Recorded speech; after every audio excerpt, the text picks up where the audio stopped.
Germany. She says, Mother, you have to come along. I don't know German.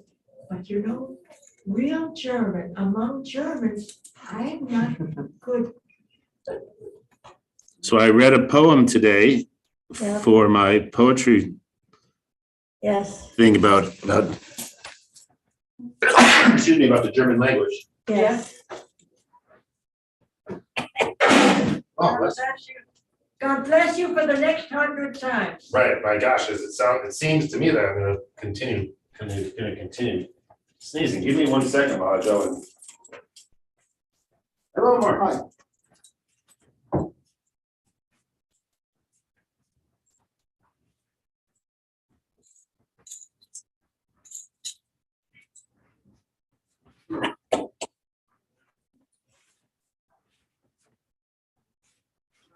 Hi.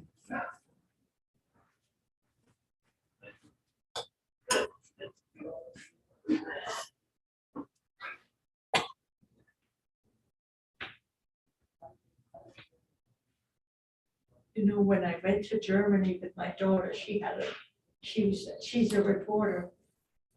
It was quite different from the language in my house. And sometimes I really didn't know what was going on. But why was it different? Did they speak faster or? Because my German is it's a mixture, you know, of Danish. All right, so we'll get started, I think. So, all right, so this is the television, right? It's not my head, right? That there's like a dark band here and here and here. Is that? So we need a new TV. All right, so we'll put the Hebrew in here as well. And all right, so I don't remember, it was a couple of years ago, definitely before Zoom, when we were learning Pirke Avot together. And I don't know why, I had to do a kind of a blessing for Rabbi Rachel and Julia. And I wanted to find what I thought was a quotation from Pirke Avot. It turns out it was in the Talmud. It was in Tractate Ta'anit, the tractate about fasting. It was not in Pirke Avot, but the effect was that I scrolled through Pirke Avot at top speed trying to find the thing I was looking for and couldn't find. But when I'll take this off when I'm that way you can hear me better. And so I was reminded of our learning a couple of years ago and said, well, maybe it's time to revisit because as one of Julia and Rachel's colleagues said at their siyum, at their ceremony for celebrating the end of their chaplaincy program, they said, at the end of each tractate of Talmud, we say hadron alai, right? That we're going to return to you, we're going to come back to you, and we're going to learn you again, right? And of course, the text of the Mishnah or the Talmud or even the Torah portion, right, that we return to, the text itself doesn't change, but every year we are a little different. The world, wow, seems to change so much year to year. Hello, Daniel. Hello, Harriet. Hello. That I thought, let's go back and we will see. So what I'm going to do, what I have here is some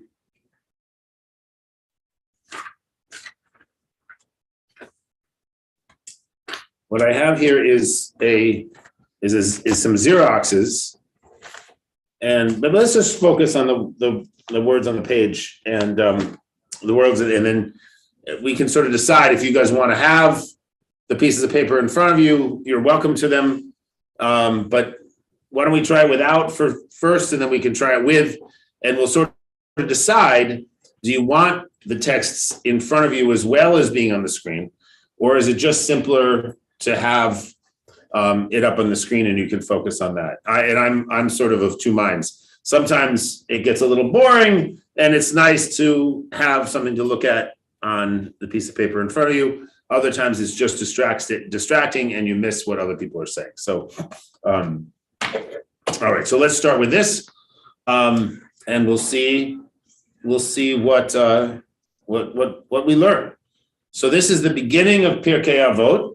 Pirke Avot is a series of generally short aphorisms, right? There's a few more extended kind of passages later on in the book, but it's mainly short things, right? And as is the case in the Talmud and the Mishnah in general, right? There's not a lot of effort given to internal consistency, right? So you will find, things that contradict one another. You'll find things that, you're sort of surprised that this one says this and this one says that. But the first part of it, right, the first chapter of Pirke Avot really is a series of receivings, right? That each generation receives Torah from the preceding generation, and along the way adds certain elements. And so there is, on one hand, right, a sense that, as we all know, right, when was Torah given? Sinai. At Sinai, Where? right? The whole Torah was given at Sinai, right? Yeah. And since Sinai, nothing is added and nothing is taken away. And, right, each generation has certain aspects of Torah that are associated with it, right? So are they adding it, or are they just accentuating certain things? Certain things are more important in certain areas than other things, so it's an interesting dilemma when we think about the nature of Torah, right? Is Torah an undifferentiated, just an unchanging body of rules and regulations, how we should live our lives, right? Or is Torah something that's forever shifting, growing, changing, and not a stable thing? And this is Or not the Talmud. well, right. Yeah, you might notice that I have a bias, right? As a rabbinic Jew, I have a bias in this question, right? But also as a rabbinic Jew, I kind of think that both things are true, right? Part of being a rabbinic Jew is sort of holding black and white simultaneously, right? And so in this kind of debate is not inconsequential today, right? We have a whole school of judicial philosophy that pretends that the Constitution of our country is an immutable document. But it's only immutable when that meets their ideological demands, right? And if it doesn't meet their ideological demands, right, they have to make a decision, right? Are they going to stick to this notion of an originalist text, right, that is never changing, or are they going to follow the dictates of their ideology? And it's a complicated thing. All right, so let's start. Let's start with this, unless someone has a comment or a question or an opinion about the immutability of Torah that they'd like to, one way or the other, would like to share. All right, so Moshe kibel Torah miSinai, right? Moses received the Torah at Sinai, from Sinai, right? miSinai, technically from Sinai, right? And so miSinai, right, is a term of art among rabbis, right? It means what we've always done, right? So that tune that we sing for the Elenu, right? That's what's called a Sinai tune, right? Because we've been singing it since, I don't know, at least a couple of weeks ago, right?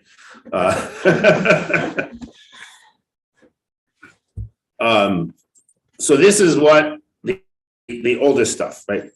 Sorah, right?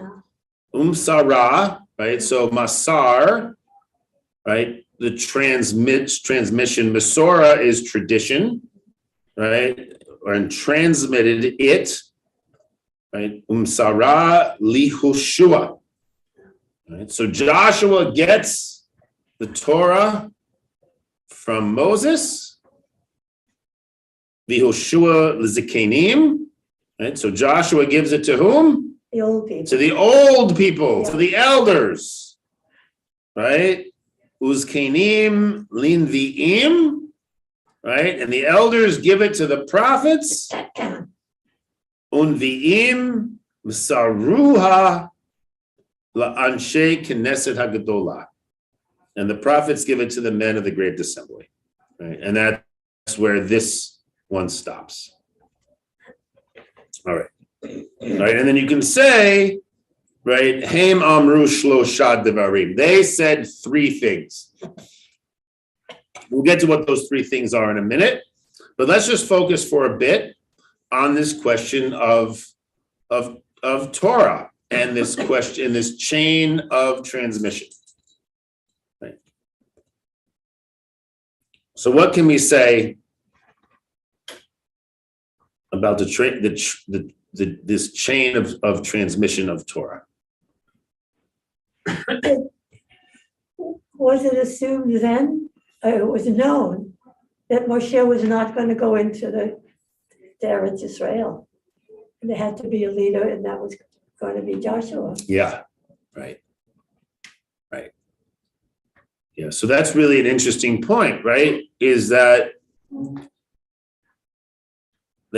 Moses receives the Torah Sinai, right? And that's kind of where Moses ends, right? Moses gets all this stuff on Sinai.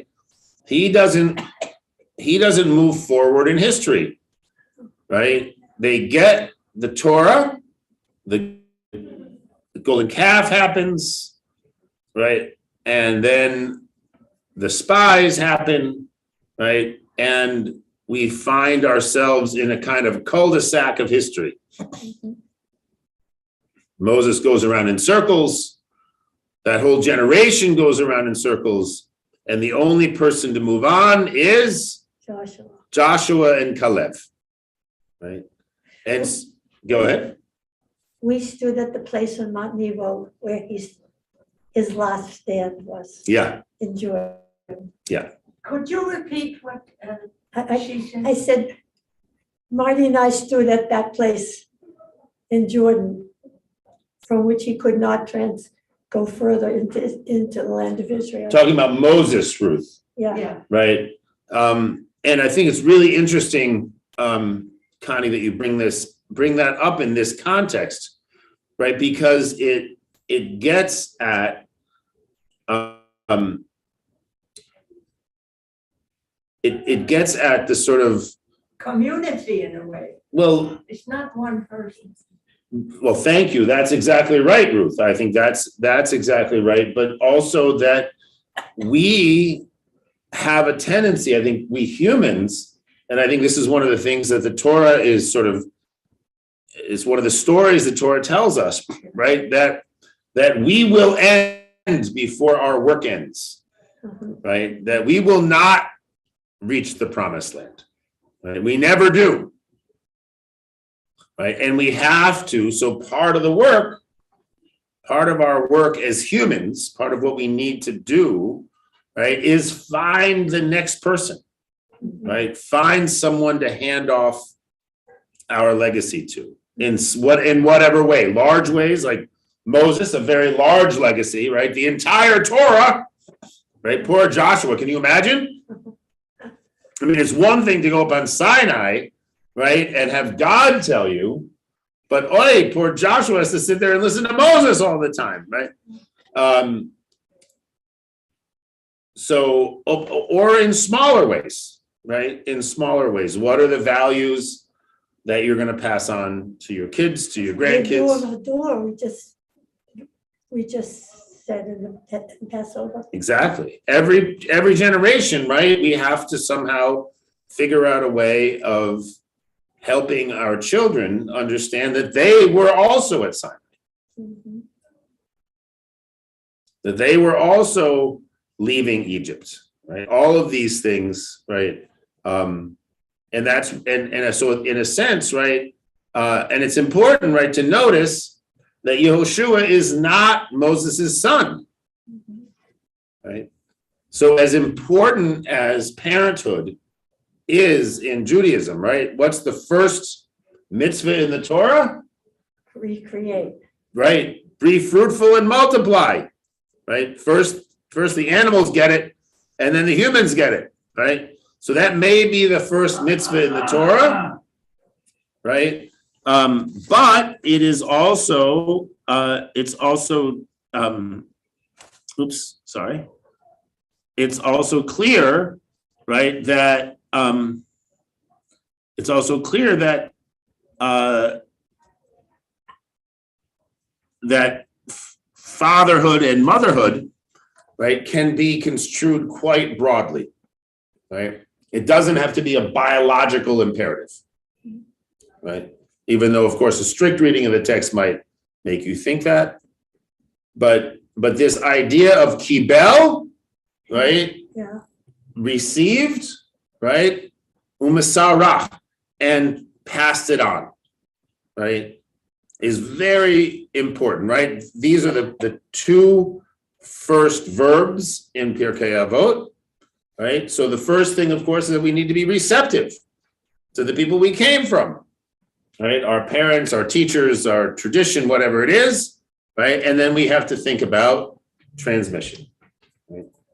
And once we get to a certain age, right? Jacob's not there yet, but I think I am, right? We need to start thinking about what are we leaving behind, right? What are we passing on to the people coming after us?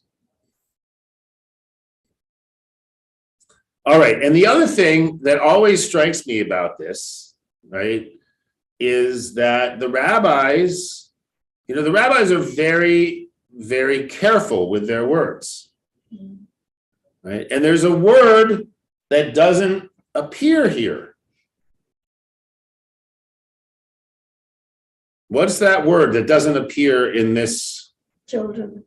Okay, children. Children does not appear. That's right. Again, so we talked about, right, how this process of transmission, we might assume that what's most important is to pass it on to your children, right?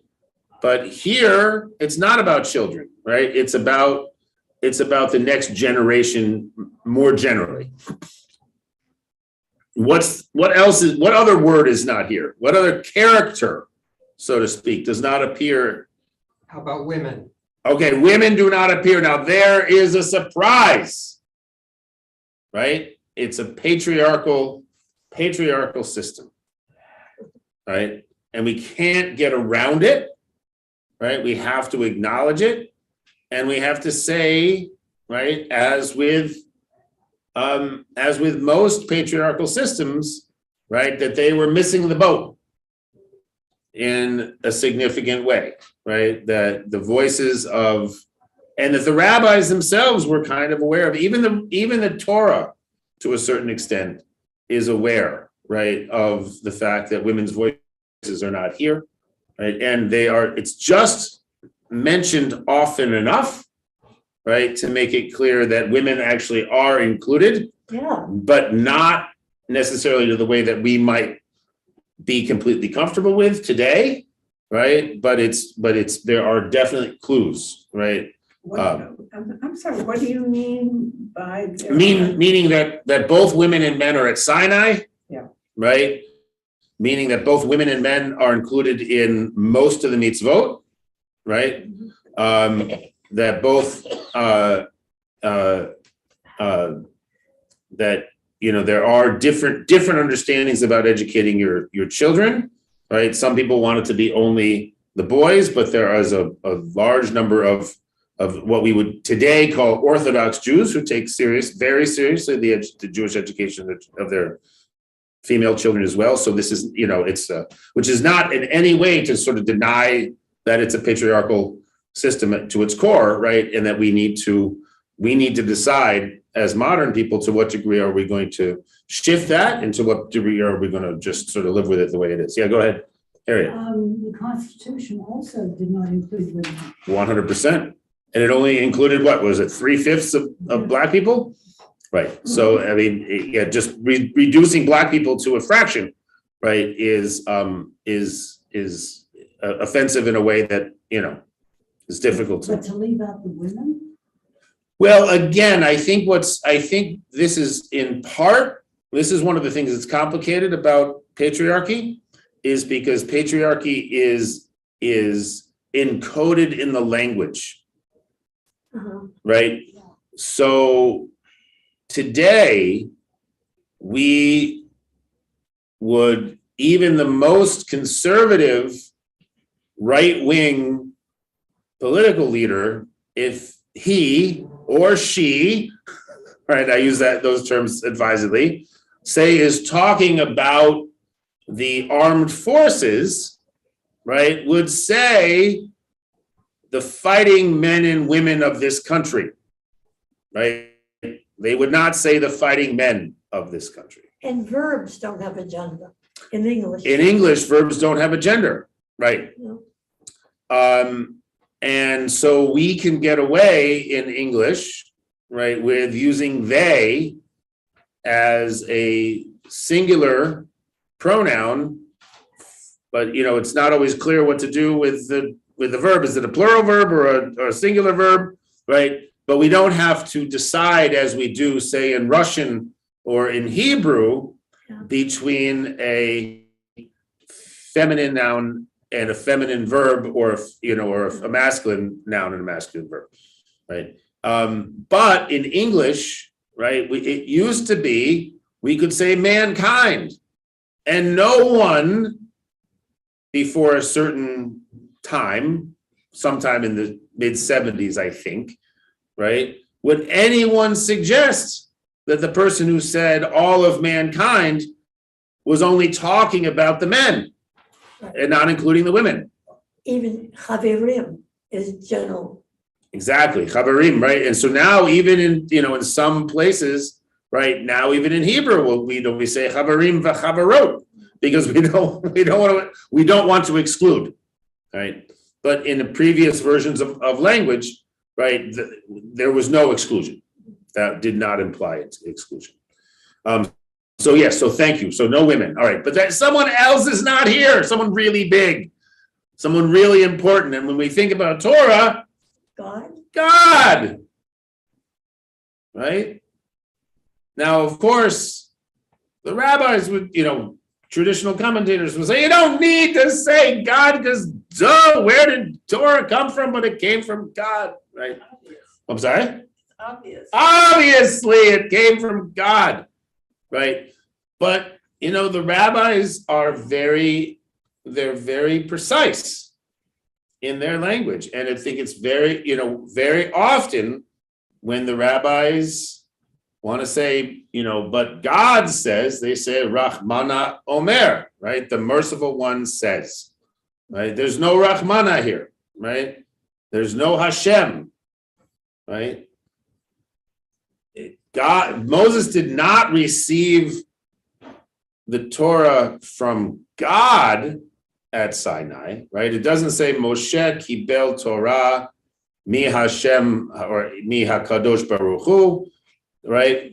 It just from Sinai, right? Right, which is not, I want to say, this is not an argument that I would be making, saying, oh, God had nothing to do with it, right? One could make an argument like that. I just don't think it would be right, because I think that, duh is the question, right? Obviously, Torah comes from God, right? But what's really, I think, important for me here, right, is that each one of these transmissions, right? Each one of these transmissions is from a person to another person, right? Or a person, and even more importantly, as we move on, right? It's Moses to Yehoshua, but once we get to Yehoshua, right, we're no longer giving it person to person. We're giving it from people to people. Rabbi, aren't we supposed to assume that we're there? Well, that's actually a great question. Could you repeat that? The question is, are we supposed to assume that we are in this line of transmission? Or that we were there? Okay, so that's a different question, Yes. right? So there are two different questions. The one I thought you were asking, right, is are we part of this chain of transmission, right? And in strictly speaking, no, right? Because this one is talking about Moses to the men of the Great Assembly, right? And then it goes on from there through the sort of imagined Jewish history, right? So our generation, right, is not in this line. But it is implied, I would say, right, that when we set up this kind of a chain of transmission, the implication is, right, that it doesn't stop, right? It's going to keep on going over the generations, right? The Bechol Dor Vador. And every generation, right, every generation is going to have an opportunity to receive Torah and then to transmit it to the next generation. The other question, one second, Mickey, the other question that you're asking is another rabbinic trope, right? Which is that we were all at Sinai, right? That every Jewish soul was present at Sinai and received the Torah directly from God, right? And that's one of those amazing questions, right? About, well, what about the convert, right? This is a question I always ask, right? Because being a convert myself, was my soul, did God know that my soul was Jewish and so I was there, right? You know, yeah, go ahead, Mickey. I think God would know your soul is. And that's my reading, right? My reading is that God knows everyone who's gonna convert. And so, yeah. And I think it's understood, as you said, that it would go, that it would pass down. Yeah. It's just not even implied, Right. but understood, like we understand certain basic things that are important and positive. So Yeah. I don't have a problem. Right. So, but I do think, right, that there is something very important, right, that this feels to me a little bit like a preview of the oven of Achnai, that story, right? I don't know if you're familiar with the story of the oven of Achnai from the tractate of Brachot, right, where there's a big argument, right, between the rabbis about the status of an oven. Is it a kosher oven or is it not kosher? Right, they get into a big argument and they begin appealing to God, right? God, if I'm right, make this happen, right? And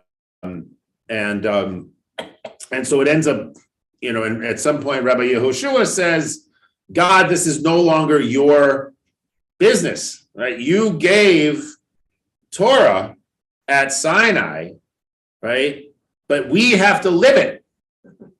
Right. So, the human court, right?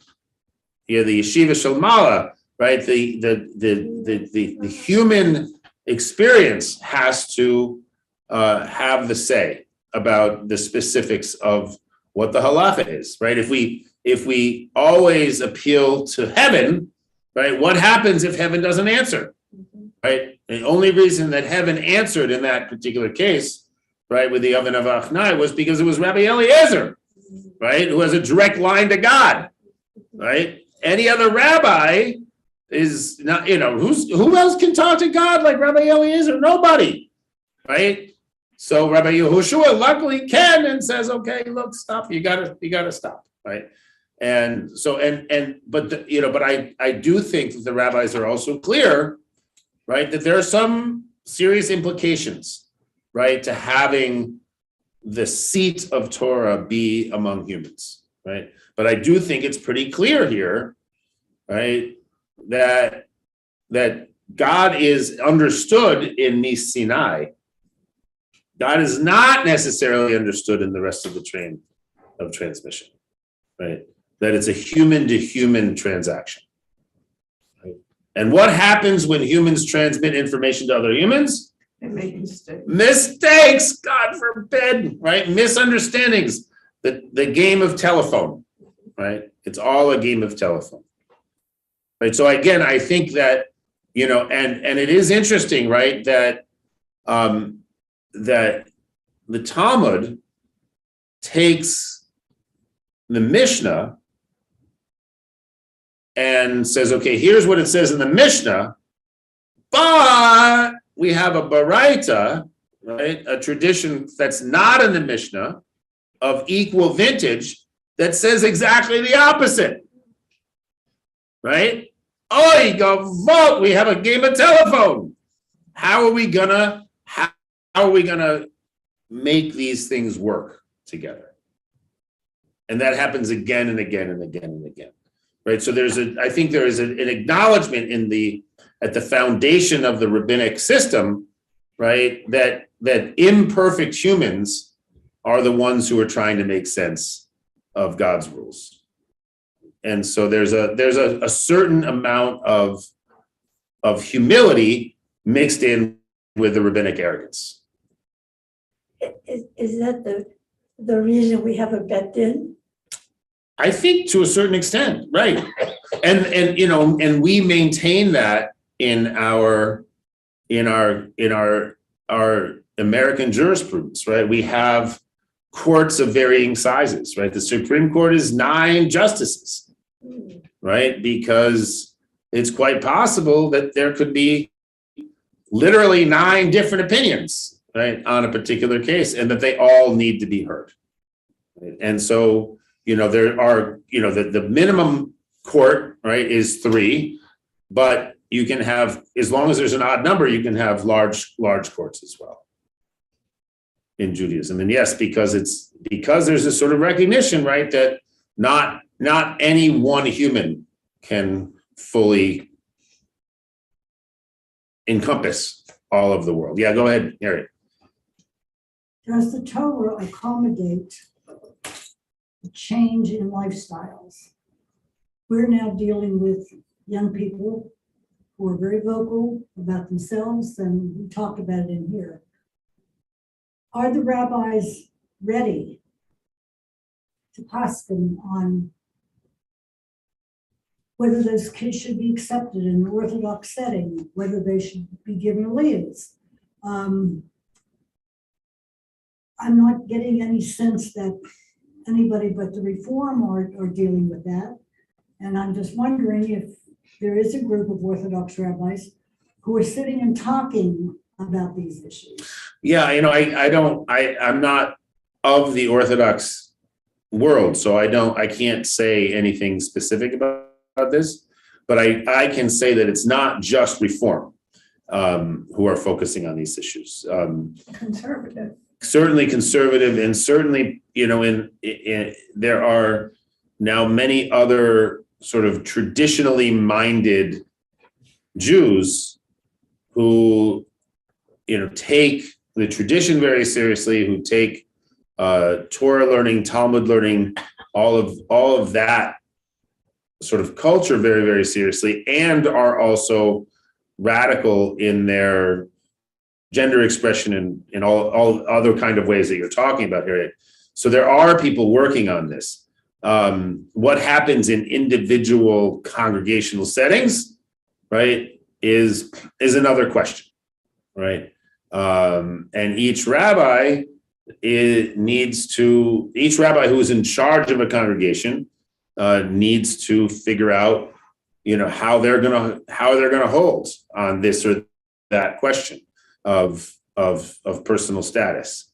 And my sense is that, based on my own experience, right, is that these things rarely remain completely static and stagnant in the lifetime of a single rabbi. And my take on these things has evolved over the 15 years or so that I've been a rabbi. I'm sure that everyone who's a rabbi has some evolution of their views. Now, some faster, some slower, right? You know, is it the Chafetz Chaim who says, you know, you shall not change anything, right? But even that's a change, right? Because, you know, that's a big change, right? That's a radical change, right? To suggest that nothing should change in Jewish law, because that's never been the way it is. All right. All right, so the other thing I would say, right, the only thing I would say here is that the inclusion of the prophets, right, is very, very interesting. Because one of the places you see the most radical revision of Torah law, right, is in the prophets. And this is one of the reasons why, for instance, the Christians are so fond of Isaiah, right? Because Isaiah does a lot of revisions, shall we say, of Torah law. And those are very amenable to the Christian system. So there's a reason, right? You know, that when the Christians talk about the Old Testament, right, they say, well, in Isaiah, it says X and Y. I can't give you, you know, I'm not enough of a scholar of Christianity to be able to give you chapter and verse.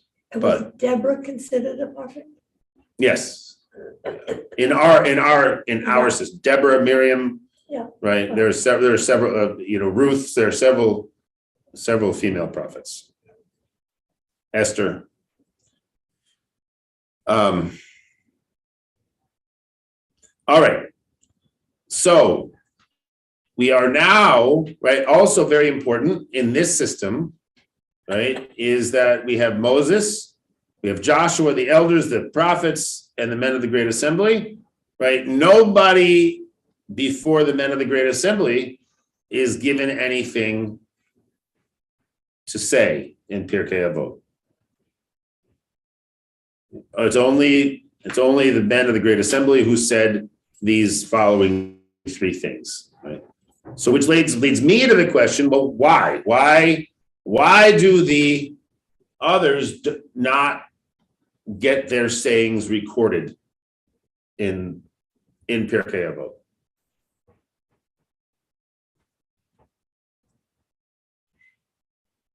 You assume just because the sentence is constructed that way, that they refers to the men of the Great Assembly and not previous. I do, but one could conceivably make the argument that this huge line of succession, right, are known for three things. It's quite possible. But I think there's another possibility as well, right?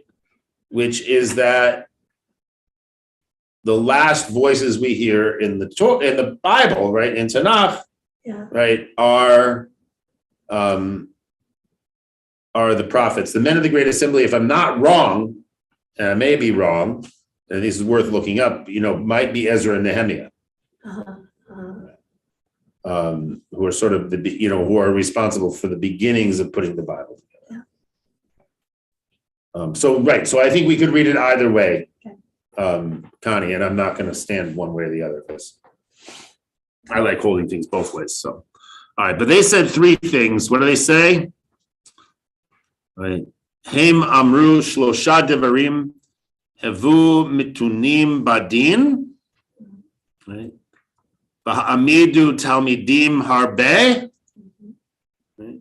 Va'asu siag la Torah.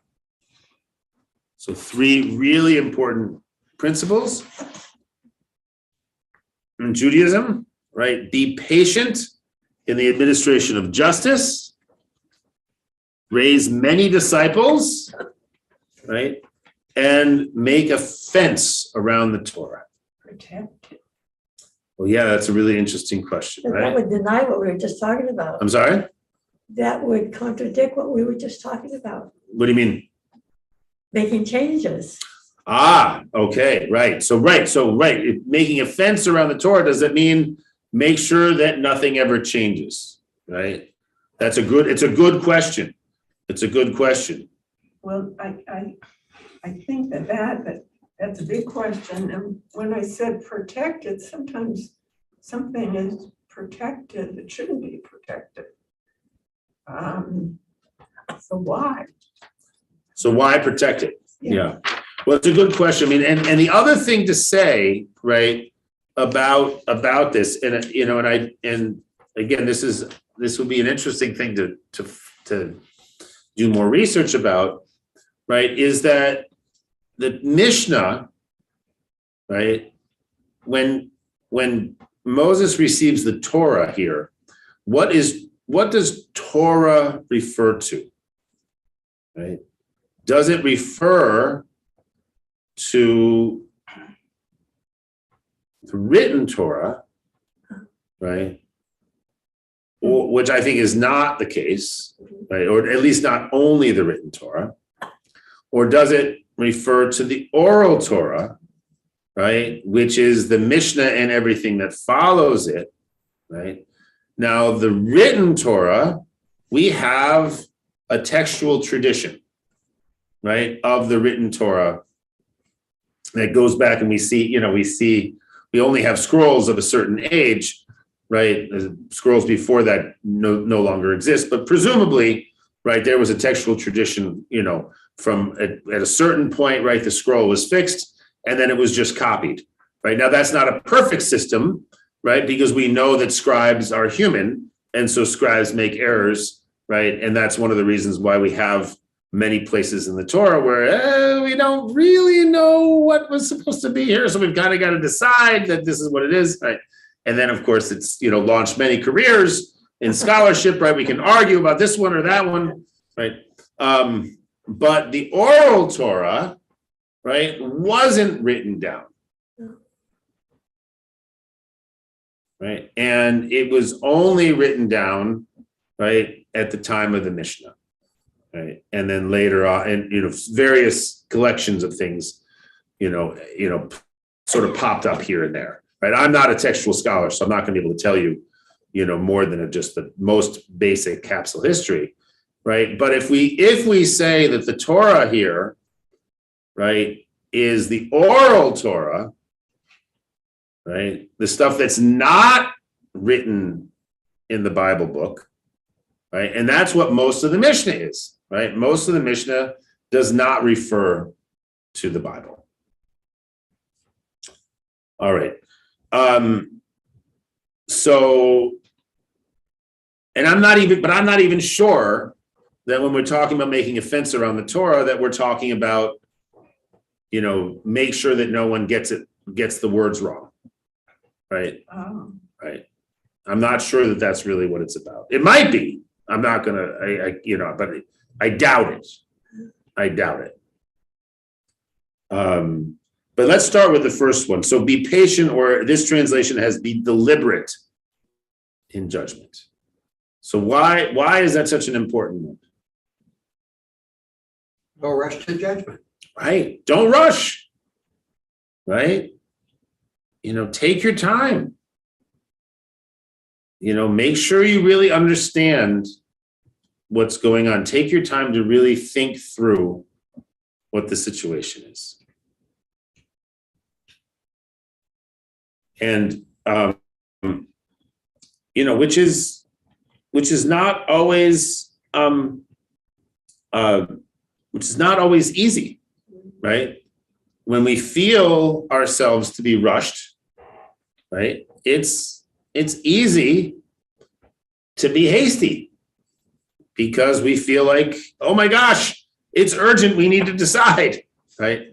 So giving ourselves time, right, to figure stuff out is worth it when we can, right? Urgency, of course, is I think one of the things about our current day, right, is we often feel an urgency, and it's hard to know, right? Is it a real urgency, Or is it an urgency based on the fact that everything seems to be moving so quickly? And you have to trust both, you have to hear both sides, which Right. takes more time. Right. And which is hard to do, right? Especially if you know the answer already, which we often do.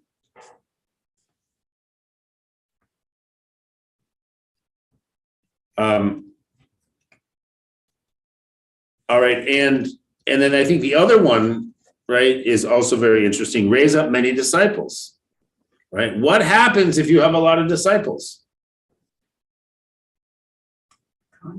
Conflict, exactly.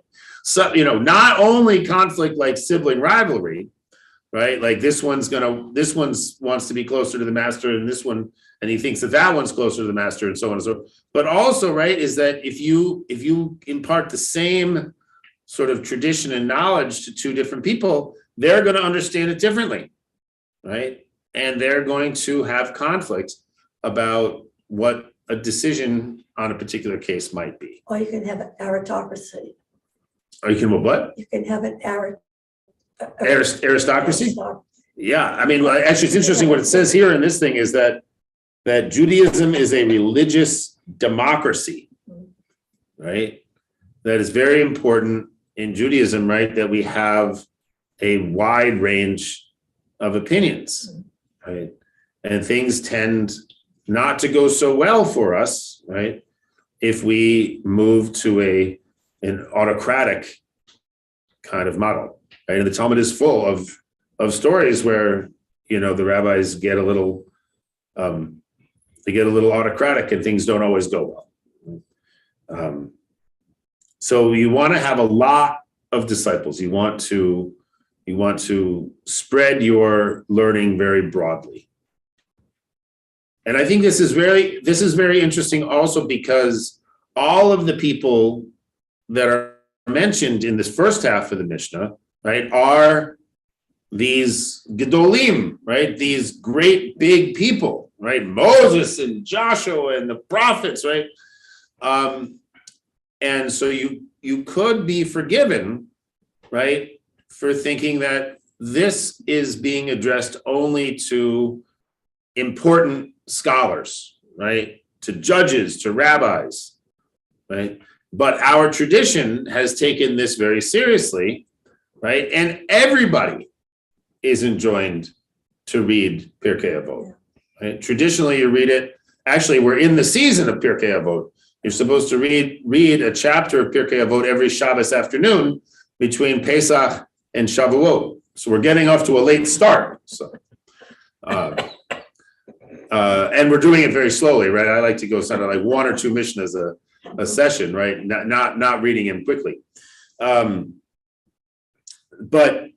everybody, right? All Jews are supposed to read Pirke Avot, right? So every Jew is essentially told that they should make many disciples. Right? These conversations should be multiplied and multiplied and multiplied, right? And this is again something we see in the Haggadah, right? The more you tell the story, right? The more you talk about it, the more the more you are to be praised, right? Because the more you discuss Torah, the more you discuss the liberation from Egypt, right? The more you're going to think about it, the more you're going to be aware of how you're supposed to live in the world. All right, and the last one, we'll probably end on this one. Maybe we'll take a preview of the second one.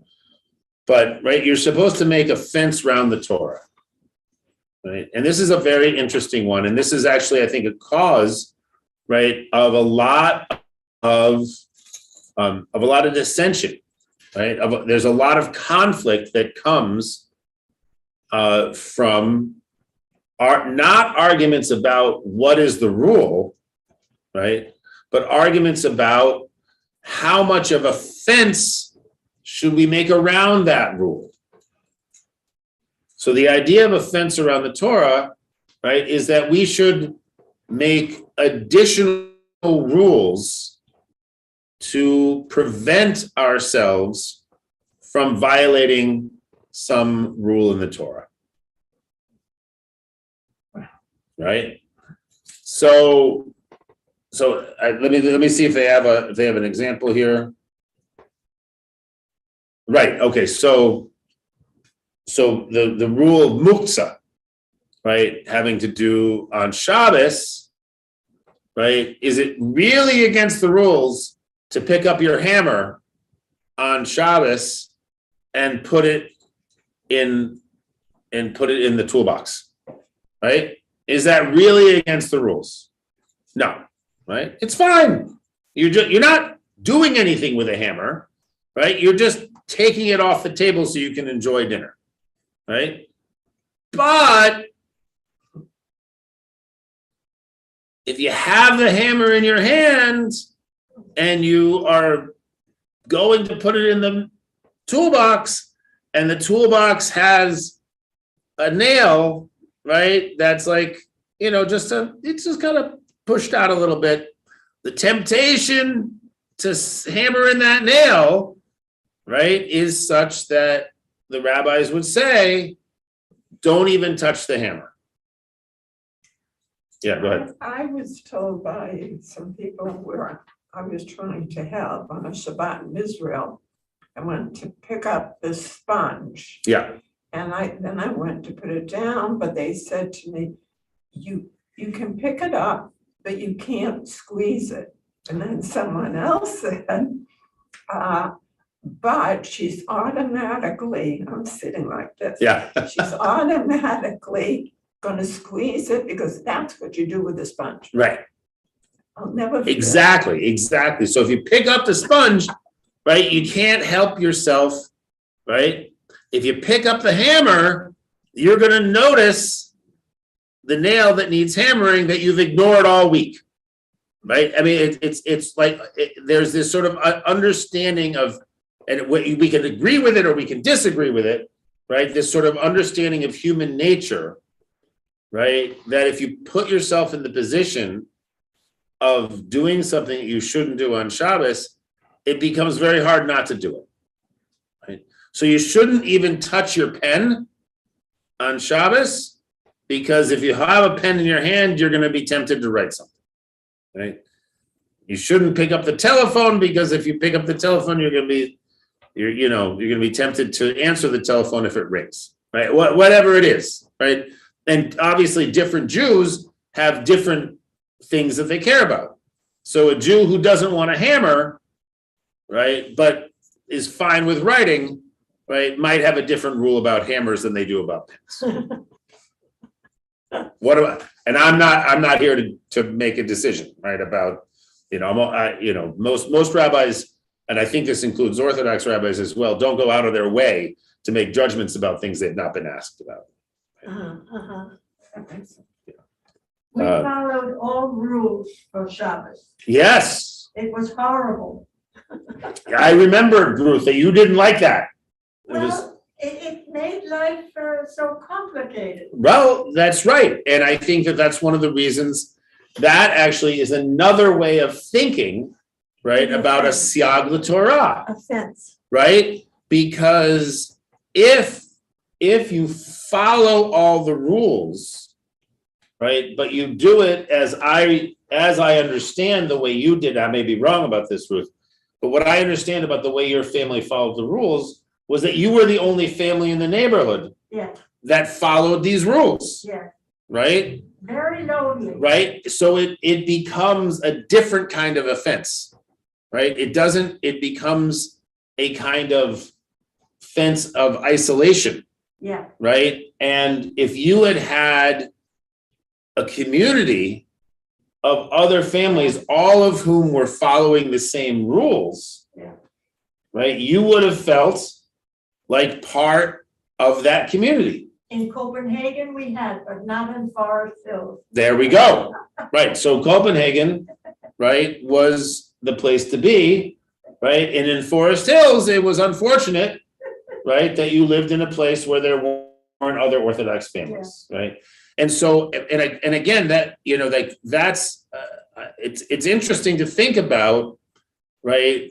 When does offense, right, sort of end up encouraging the way encouraging the observance of the mitzvot, the way that a family or a community wants to, right? And when does that fence end up making mitzvot a burden, right? Miserable. Or a miserable burden, not just a burden, but a miserable burden. Lonely, right? And I think those are real questions, and that brings us back to the being deliberate in judgment, right? Making sure that the decisions you make about your practice, right, are going to be ones that work for the family, right? Ones that work for the community. And obviously there's probably a much probably the people who are writing Pirke Avot are not thinking of a siag in that sense, right? They're not thinking of a siag as something that of a fence around the Torah as something that's going to isolate you, right? Instead, right, this is a fence that's going to bring members of the community together. Yeah. Right? It's going to make for a kind of a sufficient uniformity of practice, right? That the community feels coherent and it, you feel that sense of belonging through your practice in the mitzvah. Yeah, go ahead, Mickey. One thing is, some people would say a fence is a fence, and other people would see that same fence as a barrier. Right. Yeah. So it's a tough. 100%, right? And I think that was one of the big a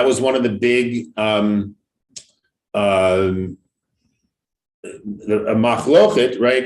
A disagreement, right, between the reformers and what later became known as orthodox, right? Orthodox was a term that comes up only because someone decided they should reform it, right? So the reformers come along and they say kashrut is a joke, right? All of the kashrut rules that we have, they're all based on rabbinic interpretations of the Torah.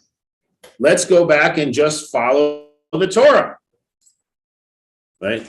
And then so the people who have been leading traditional Jewish lives up to that point say, no, we're going to be orthodox, right? We're going to follow the rules as they've quote unquote always been, right? And you end up in this machloket because the reformers are saying all of these rules, all of this craziness is making it impossible for Jews to follow kashrut. And so what do? They just eat bacon, right? They eat like a Gentile, right? Let's simplify it. Let's make it rational. Let's make it based on the Torah. And then everybody can follow kashrut, to the degree to which they can, right? And there's a big, right? So in that case, all of the siag, all that big siag, right, that we put around kosher food, right? The reformers are saying that's actually a burden, right? That's preventing us from actually doing the mitzvah as opposed to helping us. Yeah, go ahead. This is with humor. And then the Masorti movement jumps in, and the Orthodox movement, at least when I was in Israel, disliked them more than the Reform. They just ignored the Reform, but the Masorti movement, Yeah, the threat. right. Well, it's the tyranny of small differences, right? It's always where are you going to put that siag? Where are you going to put the so I mean, I think one of the great things about this, even about this conversation that we're having right now, right, is that it's inevitable we're going to put a siag around the Torah, right? We are going to sort of figure out where are we going to put the limits of our practice, right? For Shabbat, for whatever it is, to make sure that we actually are observing Shabbat or that we are actually observing kashrut, right? And the reality is, right, that these days, more and more, each person makes up their own mind about Each that. disciple. Or each disciple, exactly, right? Whereas in other times when there was more social cohesion, right? Certainly in many Orthodox communities today, there's some amount of agreement about what those siagim should be.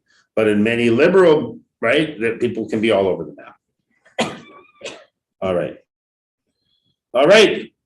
Thank you. Thank you. So next week we will continue with Mishnah 2. We go very quickly in this class. We make a lot of progress. That was very interesting. But thank you, everybody. Thank you. Thank you very much. Yeah.